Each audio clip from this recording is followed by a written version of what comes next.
नेहा जी, आपका बहुत बहुत स्वागत है जीनियस कम्युनिटी में। आज आप हम सभी को एक लीगल एडवाइस देने वाले हैं स्टार्टअप के ऊपर। तो मैं आपका स्वागत करता हूं जीनियस कम्युनिटी में। Thank you Ankur ji. Ma'am, एक सबसे पहले जब लोग स्टार्ट करने जाते हैं बिजनेस, तो उन्हें ये समझ में नहीं आता कि फर्म का स्ट्रक्चर क्या होना चाहिए। तो एक कोई व्यक्ति जो बिजनेस स्टार्ट करना चाहता है, ऐसे कौन कौन सी लीगल स्ट्रक्चर्स अवेलेबल हैं उनके सामने? देखिए, अगर हम बात करें कि एक व्यक्ति कैसे अपना बिजनेस स्टार्ट कर सकता है, तो उसके पास बहुत से ऑप्शंस होते हैं उसको स्टार्ट करने के लिए। सबसे पहले हम बात करते हैं तो सोल प्रोप्राइटरशिप की बात करते हैं। अगर कोई एक सिंगल इंडिविजुअल है, अगर उसको अपना बिजनेस स्टार्ट करना है, तो सबसे पहले उसके माइंड में जो क्लिक करेगा आइडिया, वो आएगा सोल प्रोप्राइटरशिप का, कि वो अकेला ही उस बिजनेस को स्टार्ट कर सकता है। अगर अभी वो स्टार्टिंग स्टेज पे, अभी उसका बिजनेस जो है वो ज्यादा लेवल पे नहीं है, बस अभी वो स्टार्ट कर रहा है, तो पहला ऑप्शन हमारे पास सोल प्रोप्राइटरशिप रहता है। जी। दूसरा ऑप्शन जो रहता है वो रहता है हमारे पास पार्टनरशिप का। अगर वो किसी फैमिली मेंबर के साथ या किसी पार्टनर के साथ मिलके किसी बिजनेस को स्टार्ट करना चाहता है, तो उसके पास दूसरा ऑप्शन है कि वो पार्टनरशिप फर्म बनाए। तीसरा जो ऑप्शन आता है वो आता है एलएलपी का, लिमिटेड लाइबिलिटी पार्टनरशिप। पार्टनरशिप और लिमिटेड लाइबिलिटी पार्टनरशिप में बहुत माइन्यूट डिफरेंस है। जी। पार्टनरशिप में क्या होता है कि पार्टनरशिप में जितने भी पार्टनर्स होते हैं वो इक्वली लाइबल होते हैं हर चीज के लिए। ओके। लेकिन जो लिमिटेड लाइबिलिटी पार्टनरशिप होती है, उसके अंदर एक पर्सन जो है उसका पूरा कंट्रोल होता है उस पार्टनरशिप पे। एंड जो बाकी जितने भी पार्टनर्स होते हैं वो सिर्फ प्रॉफिट्स के लिए इक्वली लाइबल होते हैं। एंड नेक्स्ट अगर हम बात करें तो एक कंपनी की बात करते हैं। एक जो ऑप्शन होता है अवेलेबल, वो कंपनी का होता है। अगर कोई भी किसी के भी माइंड में कुछ ऐसा बिजनेस है जो वो बहुत लार्ज स्केल पे करना चाहता है, या कुछ मैन्युफैक्चरिंग का बिजनेस करना चाहता है, इस तरीके का जो बिजनेस है जिसके अंदर उसको पता है कि बहुत मतलब उसको काफी आगे ग्रोथ मिलने वाली है, तो जी। उसके पास एक जो बेटर ऑप्शन है वो कंपनी का होता है। अगर ओके। सिंगल अगर हम लेके चले, जैसे किसी को भी कुछ शॉप ओपन करनी है या कुछ ब्यूटी पार्लर का किसी का अगर कोर्स किसी ने किया है, तो उसको अगर बिजनेस स्टार्ट करना है तो they can start in a sole proprietorship. Okay. उनके लिए वो बहुत इजी फॉर्म रहेगी कि वो सोल प्रोप्राइटरशिप से स्टार्ट करें। तो इस तरीके से हमारे पास ये जितने भी स्ट्रक्चर्स हैं ये अवेलेबल होते हैं कि एक किसी के भी माइंड में अगर कोई आइडिया क्लिक करता है कि उसको बिजनेस स्टार्ट करना है, तो जी। उसको सबसे पहले ये सब स्ट्रक्चर्स को माइंड में रखते हुए चलना चाहिए कि उसको किस तरफ वो जा सकता है और कौन सा स्ट्रक्चर वो अडॉप्ट कर सकता है। तो मैम, आपने अभी जो भी स्ट्रक्चर्स के बारे में बताया कि इन इन स्ट्रक्चर से कोई भी व्यक्ति अपना बिजनेस स्टार्ट कर सकता है, तो क्या ये सभी स्ट्रक्चर्स एलिजिबल हैं स्टार्टअप कहलाने के लिए डीपी आईआईटी की नजरों में? जितने भी स्ट्रक्चर्स की अभी हमने बात की है, तो उसमें से सिर्फ एक जो सोल प्रोप्राइटरशिप है वो एलिजिबल नहीं है डीपीआईआईटी के अंडर। डीपीआईआईटी में रिकग्निशन लेने के लिए बाकी जितने भी स्ट्रक्चर हैं, एलएलपी, पार्टनरशिप एंड कंपनी, वो सब एलिजिबल हैं। तो अगर कोई भी व्यक्ति अगर उस के थ्रू अपना बिजनेस स्टार्ट करता है, तो वो डीपीआईआईटी में रिकग्निशन ले सकता है। ओके।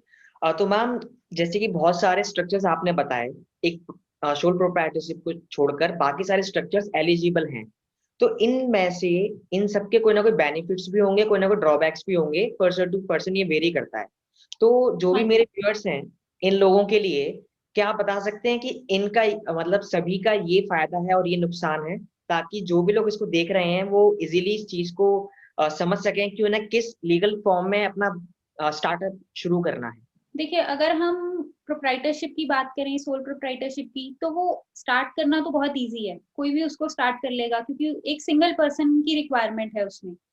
तो अगर हम इन लॉन्ग टर्म अगर हम देखें तो उसकी आइडेंटिटी जो है, अगर जैसे अगर जो भी प्रोप्राइटर है, अगर उसकी डेथ हो जाती है, तो वो सोल प्रोप्राइटरशिप वहीं पे एंड हो जाती है। राइट। उसका कोई आगे आइडेंटिटी नहीं रहती है। और मैम, ये स्टार्टअप के लिए एलिजिबल भी नहीं है देखा जाए तो? हाँ, स्टार्टअप के लिए ये एलिजिबल भी नहीं है। जी। सेकंड हम आते हैं पार्टनरशिप फर्म पे।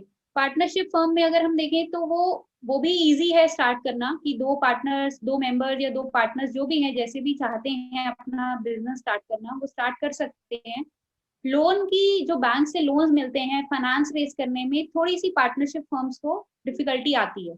इतना इजीली उनको लोन्स अवेलेबिलिटी नहीं होती है। लॉन्ग टर्म में भी अगर हम देखें, तो लॉन्ग टर्म में भी पार्टनरशिप फर्म्स एक तो अनरजिस्टर्ड फर्म्स हो गई, तो उनके लिए बेनिफिट्स थोड़े कम रहते हैं।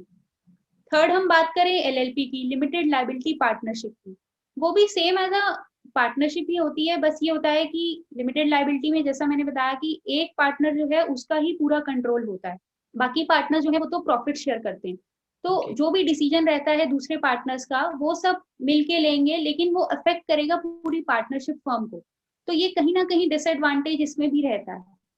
अगर हम बात करें कंपनीज की, तो कंपनीज में क्या होता है कि पूरा जो भी कंट्रोल होता है वो डायरेक्टर्स के हाथ में होता है, मैनेजमेंट के हाथ में।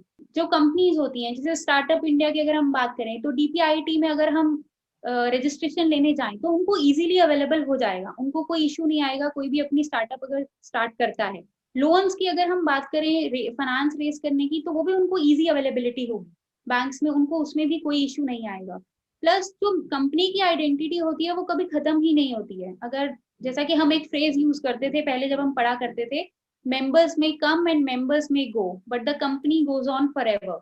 तो कंपनी हमेशा चलती रहेगी, मेंबर आए मेंबर जाए, कोई आएगा कोई जाएगा, लेकिन कंपनी हमेशा चलेगी। तो कंपनी का एक बहुत बड़ा एडवांटेज ये रहता है। Right ma'am. तो मैम जैसे कई सारे स्ट्रक्चर्स अवेलेबल हैं, तो क्या कुछ ऐसा भी है कि अगर मैं पर्टिकुलर ये बिजनेस कर रहा हूँ तो इसके लिए यही स्ट्रक्चर होना चाहिए, या फिर जो भी स्ट्रक्चर हम चूज कर रहे हैं वो डिपेंड करता है मतलब वॉल्यूम पर या फिर इन सारी चीजों पर कि बहुत ज्यादा सेल होने वाली है, बहुत ज्यादा स्केलेबिलिटी मिलने वाली है इस आइडिया में, तो ये बिजनेस तो हमें ये लीगल फॉर्म लेनी चाहिए, मतलब ऐसा कुछ है? जी हाँ, ऐसा है कि अगर डिपेंड जो करता है आपका पर्टिकुलर बिजनेस जो है वो इसी बात पे डिपेंड करता है कितना उसमें वॉल्यूम है, किस तरीके का आप बिजनेस कर रहे हैं। जैसे मैंने आपको बताया ना एक एग्जांपल देके कि अगर कोई भी अपनी शॉप खोलना चाहता है तो वो तो सोल प्रोप्राइटरशिप कर लेगा, वो तो एक ही बंदा है, उसको पता है कि मैं खुद से ही कर लूंगा। उसकी धीरे धीरे जब वॉल्यूम बढ़ेगी तो वो अपने अंडर वर्कर्स भी रख लेगा, तो उसके लिए उसको कोई कंपनी बनाने की नीड तो नहीं है। लेकिन अगर हम बात करें कोई मैन्युफैक्चरिंग, अगर कोई मैन्युफैक्चरिंग करना चाहता है किसी भी चीज की, किसी के दिमाग में ये आइडिया है कि वो बहुत बड़ा प्लांट का सेटअप करना चाहता है, कुछ राइट। एनर्जी जनरेशन का उसका आइडिया है, या कुछ आईटी से रिलेटेड कुछ भी है, तो उन सब चीजों के लिए जो बेस्ट सजेशन होता है वो यही होता है कि वो एज अ कंपनी जाए। क्योंकि जो कंप्लायंसेस होते हैं या जो भी जितने भी एडवांटेजेस होते हैं ना, वो कंपनीज की तरफ थोड़े ज्यादा होते हैं। ओके। यानी कि अगर स्केलेबिलिटी बहुत ज्यादा है, अगर उनको लगता है स्केलेबिलिटी बहुत ज्यादा है मेरे आइडिया की, तो वो कंपनी की फॉर्म को अडॉप्ट कर सकते हैं, अदरवाइज उनके कंपनी, लिए हाँ। एलएलपी या फिर रजिस्टर्ड पार्टनरशिप का ऑप्शन अवेलेबल है। मैम जो भी लीगल स्ट्रक्चर्स हैं, इन सभी को लीगली स्टार्ट करने के लिए जो भी खर्चे होते हैं, लगभग कितना इन्वॉल्वमेंट है? देखिए, अगर हम खर्चे की बात करें कि किस स्ट्रक्चर पे कितना खर्चा होता है, तो हर स्ट्रक्चर का अपना एक अलग ही खर्चा है। मतलब अगर हम एलएलपी करते हैं तो एलएलपी अगर स्टार्ट करते हैं तो 2 पार्टनर से आप एलएलपी स्टार्ट करेंगे। राइट। उसमें जो भी नॉर्मल इनकॉर्पोरेशन एक्सपेंसेस आएंगे वो स्टेट टू स्टेट डिपेंड करते हैं कि गवर्नमेंट फीस उसमें कितनी आती है। प्लस उसमें जो भी आप एक प्रोफेशनल को हायर करेंगे उस कंपनी या एलएलपी को इनकॉर्पोरेट करने के लिए, तो वो कितने चार्जेस लेता है, ये सब डिपेंड करता है पर्सन टू पर्सन। तो कितना खर्चा आता है, कंपनी में थोड़ा ज्यादा ही आता है क्योंकि जी। कंपनी के कंप्लायंसेस भी ज्यादा होते हैं एज कम्पेयर टू एलएलपी।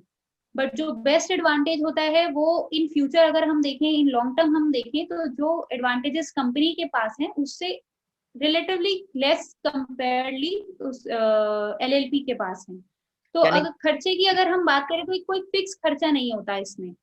यानी कि मैम अगर मैं इसको एक हिरार्की की फॉर्म में रखूं खर्चों को, तो सबसे कम खर्चा होगा आपका रजिस्टर्ड पार्टनरशिप में, उससे ज्यादा होगा लिमिटेड लायबिलिटी पार्टनरशिप में, एलएलपी में, और उनसे ज्यादा खर्चा होगा कंपनी में। हाँ जी, क्योंकि कंप्लायंसेस जो हैं वो कंपनी के लिए ज्यादा रहेंगे, एलएलपी के लिए कम कंप्लायंसेस होते हैं। तो जो ईयर टू ईयर जो खर्चे होते हैं, जैसे कि रिटर्न्स के होते हैं और हर साल कुछ ना कुछ कंप्लाइंसेस रहती हैं, तो सबसे ज्यादा कंप्लाइंसेस जो रहती हैं वो कंपनी के केस में रहेंगी। वो कंपनी के केस में रहेंगे। ओके। तो मैम इन जैसे कि फर्म हो गई, एलएलपी या कंपनी हो गई, इनको रजिस्टर करने में समय कितना लगता है? क्योंकि बहुत से लोग होते हैं उन्हें लगता है कि यार मैं 10 दिन में 12 दिन में एकदम से स्टार्ट कर दूं, है ना? तो कितना समय लगता है कौन से स्ट्रक्चर को रजिस्टर करने के लिए? देखिए, अभी तो प्रोसेस जो है वो काफी इजी हो गया है। तो इनकॉर्पोरेशन जो है, एलएलपी हो या कंपनी हो या वन पर्सन कंपनी हो, वन पर्सन कंपनी भी एक कंपनी है जिसके अंदर सिर्फ एक सिंगल बंदा जो है वो बिजनेस स्टार्ट कर सकता है अपना।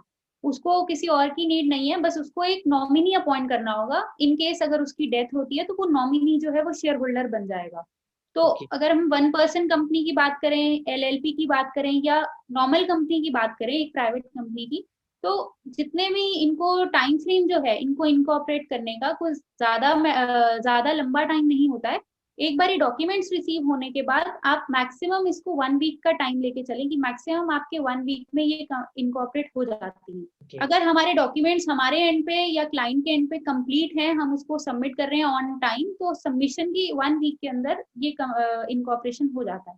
तो मैम यानी कि अगर मैं आज के पूरे सेशन को अगर समअप करना चाहूँ तो क्या हम ऐसा कह सकते हैं कि अगर किसी भी व्यक्ति के दिमाग में अगर उसको लगता है इसका स्टार्टअप आइडिया बहुत स्केलेबल है, बहुत स्केलेबिलिटी है उसके अंदर, और वो अकेला है, तो अकेला है तो वो अपना 1 पर्सन कंपनी के साथ स्टार्ट कर सकता है अगर अकेला है तो। हाँ जी। और अगर एक से ज्यादा है तो पार्टनरशिप में जा सकता है या फिर कंपनी अपनी फॉर्म कर ही सकता है।